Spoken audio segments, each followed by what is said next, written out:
নেশামুক্ত ত্রিপুরার স্লোগান উঠতে দেখা গিয়েছিল 2018 বিধানসভা নির্বাচনের আগে।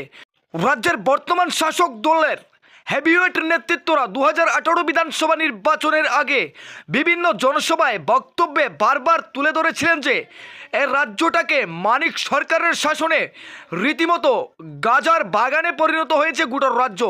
নেশার রমরমা বাণিজ্যে নাকি ছেয়ে গিয়েছিল ওই সময়টাতে ত্রিপুরা রাজ্যকে। কিন্তু দেখা গেল পরবর্তীতে বর্তমান বিজেপি সরকার ক্ষমতায় আসার পর 2018 বিধানসভা নির্বাচনের পরে যিনি মুখ্যমন্ত্রী হয়েছিলেন শ্রীমান বিপ্লব কুমার দেব, ওনার মুখ্যমন্ত্রী থাকাকালীন অবস্থায়ও রাজ্যের বিভিন্ন আনাচে কানাচে গাঁজা চাষ, নেশার বাণিজ্য অব্যাহত ছিল। ধাপিয়ে নেশা বাণিজ্য আরও রমরমাভাবে চালিয়েছে নেশা মাফিয়ারা। এবার মানিক ছেড়ে হীরা ধরে বিপ্লব বাবুকেও সরিয়ে দিলেন দূরে। আসলেন ডক্টর প্রফেসর মানিক শাহ, বর্তমান মুখ্যমন্ত্রী।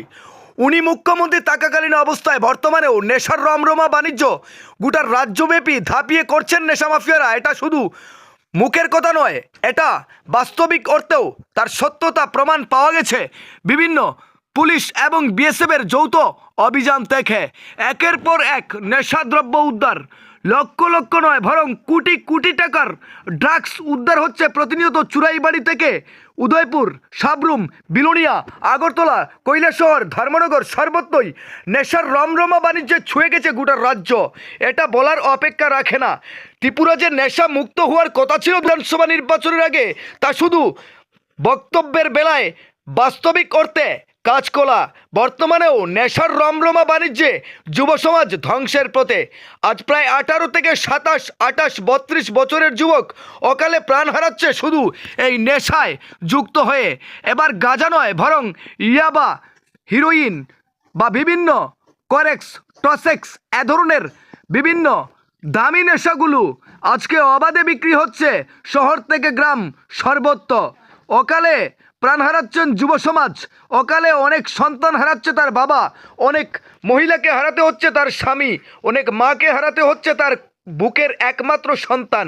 তবে কবে বন্ধ হবে নেশার বাণিজ্য, এ নিয়ে কোনো কৌতূহল এখন আর বর্তমানে শাসক কিংবা বিরোধী কারোর গলায়ও এ সুর শোনা যায় না।